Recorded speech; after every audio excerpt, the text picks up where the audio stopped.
అభిప్రాయం ఉంటుందా? ఇప్పుడు జగన్మోహన్ రెడ్డి సర్టిఫికేట్ ఇవ్వాలా? లేదండి చంద్రబాబు గారు మీరు పొరపడుతున్నారు, మీ మంత్రులు చాలా సమర్థులు, చాలా బాగా పనిచేస్తున్నారు, ప్రజలకు చేసిందంతా చెప్పుకుంటున్నారు అని చంద్రబాబు మంత్రులకు జగన్ సర్టిఫికెట్లు ఇవ్వలేడు కదా. జగన్మోహన్ రెడ్డి సర్టిఫికెట్లు ఇవ్వడా?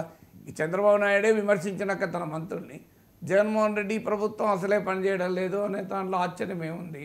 ఇప్పుడు ఒకవైపు ఏమో ఎవరైనా ఒక స్వతంత్రంగా మాట్లాడే విశ్లేషకుడు ప్రభుత్వం పైన ఒక్క మాట అంటే విపరీతంగా పడతారు తెలుగుదేశం సోషల్ మీడియా వీరులు. సో మీరు జగన్ ఏజెంట్లు, జగన్ దగ్గర డబ్బు తిన్నారు, జగన్ పేటీఎం బ్యాచ్ అంటున్నారు. ఇవాళ స్వతంత్ర విశ్లేషకులు చెప్పడం కాదు, డైరెక్ట్గా చీఫ్ మినిస్టర్ చెప్తున్నాడు మా మంత్రులు సరిగా పనిచేయడం లేదు. ఇవాళ చూడండి ఏ పత్రికలో వచ్చిన ఈ పతాక శీర్షికలు మీరు చూపెడుతున్నారు కదా, ఈనాడు జ్యోతే కదా, ఆ పేపర్లో వచ్చిన పతాక శీర్షిక వార్తలే కదా. పోనీ వేరే సాక్షి రాసింది వాళ్ళు చంద్రబాబు నాయుడు అనకపోయినా అన్నట్లుగా రాస్తున్నాయంటే ఐ కెన్ అండర్స్టాండ్, పాసిబుల్. ఎందుకంటే మంత్రివర్గం లోపల జరిగింది, బయట ఎవరెవరు చెప్తేనే కదా తెలవాల్సింది. సాక్షి కావాలని వక్రీకరించింది అనుకోవచ్చు. అందువల్ల ఈనాడు జ్యోతిలో మాత్రం వక్రీకరించే పని చేయరు కదా, ఉన్నది ఉన్నట్టుగానే రాస్తారు కదా. సో వారికి చంద్రబాబు ప్రభుత్వ పనితీరు బాగాలేదని చెప్పాల్సిన రాజకీయ ఎజెండా ఆ రెండు పత్రికలకే తెలియదు కదా. మరి ఎక్కడ ఏం జరుగుతుంది, ఎందుకు పనిచేయడం లేదు? 1 ఇయర్ అయిపోయిన వెంటనే మంత్రుల పనితీరు పైన, ఎమ్మెల్యేల విధి నిర్వహణ పైన సాక్షాత్తు ముఖ్యమంత్రికే తీవ్రమైన అసహనము, అసంతృప్తి కలుగుతుంటే మరి ప్రజల్లో అసంతృప్తి కలిగింది అని అంటే కోపం ఎందుకు వస్తే నాకు అర్థం కాని అంశం. Yes, it's very good chief minister ఆ మేరకు సెల్ఫ్ క్రిటికల్గా ఉండడం మంచిది. లేదు తమ టీంను ఉత్సాహపరచడానికో, తమ టీంను ఉరుకుడు పరుగులు తీయించడానికో తప్పులను ఎత్తి చూపడం అనేది మంచిది. ఎందుకంటే చంద్రబాబు నాయుడుకు అలవాటు కూడా ర్యాంకింగ్లు ఇస్తూ ఉంటారు, వాళ్ళపైన సర్వేలు చేస్తుంటారు, మంత్రుల పనితీరు పైన ఫీడ్బ్యాక్ తెప్పించుకుంటూ ఉంటారు. ఆ రకంగా నిరంతరం మంత్రుల్ని ఆన్ వర్క్ ఉంచేటువంటి స్టైల్ ఆఫ్ ఫంక్షనింగ్ మంచిదే. కానీ అదే సమయంలో ఇది ఎక్నాలెడ్జింగ్ అ ఫ్యాక్ట్ కదా. సో మంత్రులు సరిగా పనిచేయడం లేదు అన్నది మాత్రం చేస్తున్నారు. అందులో తమ శాఖలకు సంబంధించిన పని చేయడం లేదు, పొలిటికల్గా కూడా మరి ఎదుర్కోవడం లేదు.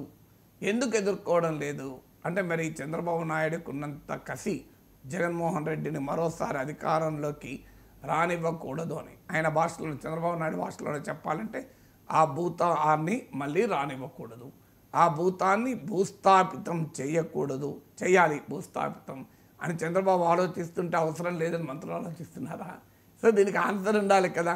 పదే మంత్రులు సరిగా పనిచేయడం లేదు, ఎమ్మెల్యేలు పనిచేయడం లేదు అని బహిరంగంగా అసంతృప్తి, అసహనం వ్యక్తమవుతుంటే తెలుగుదేశం పార్టీ పట్ల వ్యతిరేకత లేని పత్రికల్లో, టీవీలో ఈ వార్తలు వస్తుంటే ప్రజలు ఏమి అర్థం చేసుకోవాలనేది క్వశ్చన్ వస్తుంది.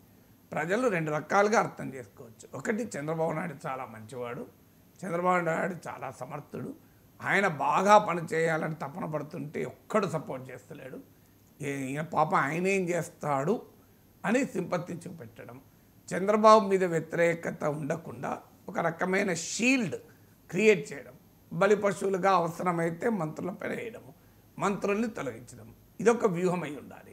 కానీ ఈ వ్యూహమైనా ఇది నిజమైన నష్టం మాత్రం తెలుగుదేశానికి ప్రజలు అంగీకరించారు కదా. ఇప్పుడు జగన్మోహన్ రెడ్డి సరిగ్గా ఇదే వ్యూహాన్ని అనుసరించాడు. మీరు పాత ఒక 2-3 ఏళ్ళ పేపర్లు వెనక్కిపోండి, మళ్ళీ మీకు ఇవే కనబడతాయి. భాష కొద్దిగా అటు ఇటు ఉన్నా ఆయన ఏకంగా ఎమ్మెల్యేలను ఇష్టం వచ్చినట్టుగా నియోజకవర్గాలే మార్చాడు. మీ పనితీరు బాగాలేదు, సర్వేలు చెప్తున్నాయి, మీ పైన వ్యతిరేకత ఉంది అని. వాళ్ళు బయటకు వచ్చి గుణుక్కుంటూ వచ్చారు, మా మీద కాదు అసలు ఆయన నీ మీదనే ఉన్నది, అది నువ్వు గుర్తిస్తలేవు అని. కానీ జగన్మోహన్ రెడ్డి తన పట్ల ఉన్న వ్యతిరేకతను గుర్తించడానికి నిరాకరించి నిరంతరం తన పట్ల అనుకూలంగా ఉన్నారు ప్రజలు ఏమైనా ఈ ఎమ్మెల్యేలపైన వ్యతిరేకంగా ఉన్నారని భ్రమపడ్డాడు. ఏం జరిగింది?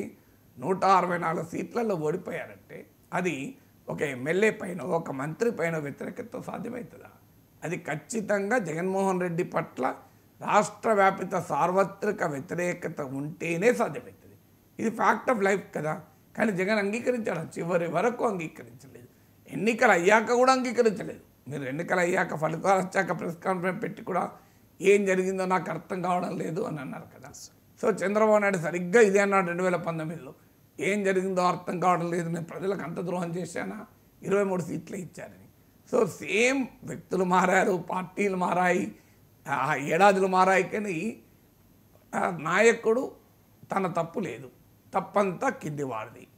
అసహనం, అసంతృప్తి, వాళ్ళు చెప్పినా వింటలేరు, వాళ్ళు ఎదుర్కోవడం లేదు ప్రతిపక్షాలు.